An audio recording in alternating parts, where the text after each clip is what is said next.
natin agad ang ating pinag-aaralang doktrina ng Iglesia ni Cristo.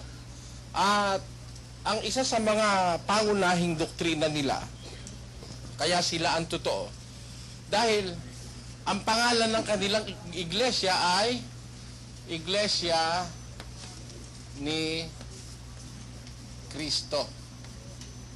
Noong umpisa, nung malaunan, pinalitan nila yung K ng Cristo. Ayaw na nila yung K. Ang ginagamit nila officially is letter C. Ayun, sa Cristo.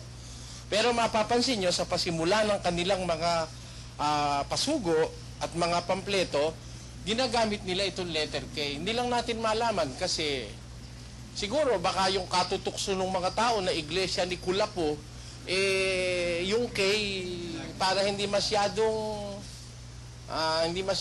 bulgar nga naman, pinalitan nila ng C. Pero ano man ang kanilang dahilan, sila na lang ang nakakaalam nun. Ang atin pinag-aaralan natin yung kanilang sinasabing paniniwala na ito raw di umanong pangalang Iglesia ni Cristo ang opisyal, yung opisyal na pangalan ng Iglesia. Atin pong aalamin sa kasaysayan ng Iglesia ni Cristo bakit sila nagkaroon ng doktrinang opisyal na pangalan or official name.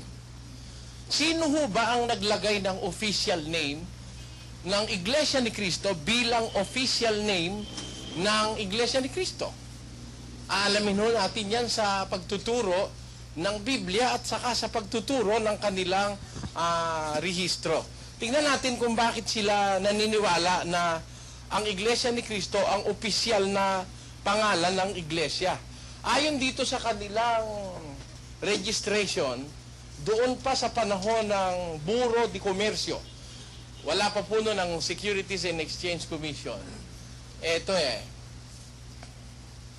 dito po sa aming nakuhang certified true copy ng kanilang rehistro sa Securities and Exchange Commission, dito na po sa English natin basahin.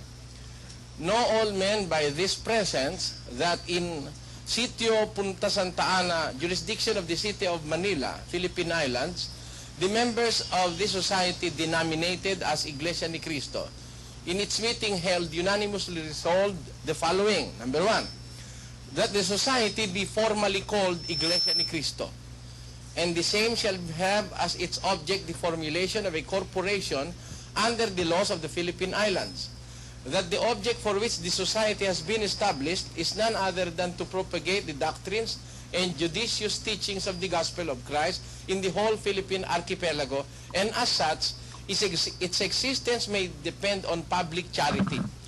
Nang irehistro po ni Ginoong Manalo ang Iglesia ni Cristo way back in 1914, doon sa Bureau de Comercio, nakalagay, yun daw mga members of this society, denominated as Iglesia ni Cristo, in its meeting held at Sitio Punta Santa Ana, unanimously approved or resolved the following. Tandaan nyo, ang mga sumusunod na ito na kanilang paniniwala na inirehistro nila, ang nag-approve nito unanimously yung mga miyembro na nagtitipon-tipon sa Punta Santa Ana. Gusto ko ipapansin sa inyo, hindi galing sa Jerusalem ito. Sa Punta Santa Ana, pinagkaisahan ito. Alin ang isa sa pinagkaisahan sa Punta Santa Ana? That the society be formally called Iglesia ni Cristo, and that the same shall have as its object the formulation of a corporation under the laws of the Philippine Islands. Ayon. Na ang pangunahing aim ng Iglesia ni Cristo sa kanyang pagkakarehistro ay bumuo ng isang sosyedad, is to establish a society under the laws of the Philippine Islands, sa ilalim ng batas ng bansang Pilipinas, not making mention of the Bible. Kaya, halatang-halata, hindi ito yung galing sa Jerusalem. kung kayo po'y matalinong tagapakinig. Hindi ito yung galing sa Jerusalem.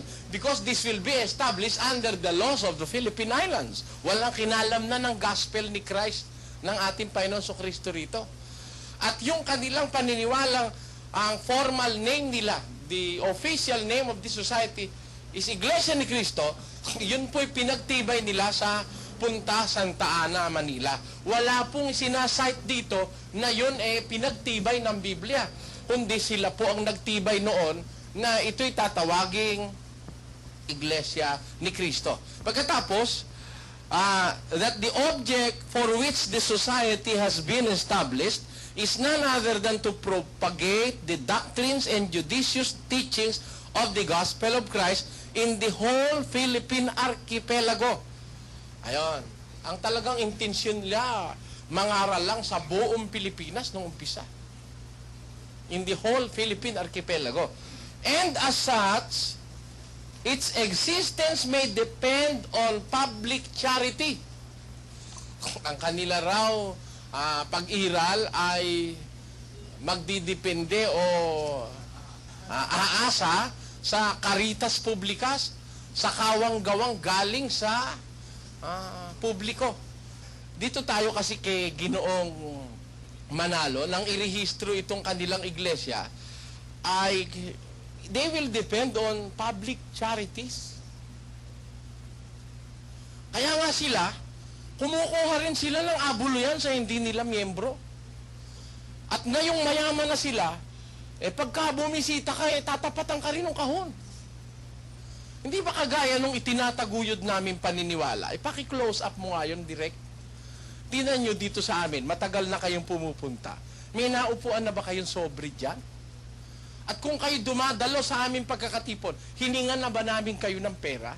Kasi alam nyo, isa ho sa aming tinitindigang paniniwala sa Biblia, hindi dapat na yung hindi pa kapanampalataya, hindi pa nakakatanggap ng tunay na doktrina ni Kristo, hingan mo na lang abuloy.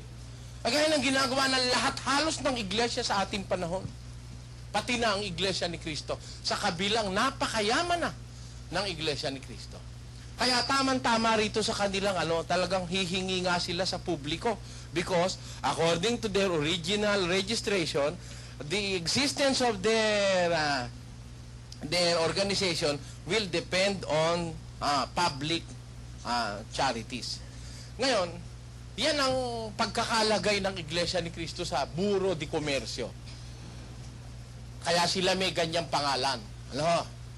Pinagtibayan sa Punta Santa Ana. At sila ay nagtatayo ng isang korporasyon under the laws of the Philippines. Ayan. Ngayon, yung pruweba ko sa inyo na dati Iglesia sila ni Cristo, yung kanilang original na signed by Felix Manalo mismo sa securities o dun sa Bureau of Commerce, eto po que el solicitante es el pastor de la sociedad denominada Iglesia ni Cristo, que es su incorporación unipersonal. Ano ito? Yung Iglesia ni Cristo ay ginawa nilang unipersonal corporation. Na ang tawag sa English doon ay corporation soul. Ayan. Korporasyon ang naghahari. Ang nakapangyayari ay ang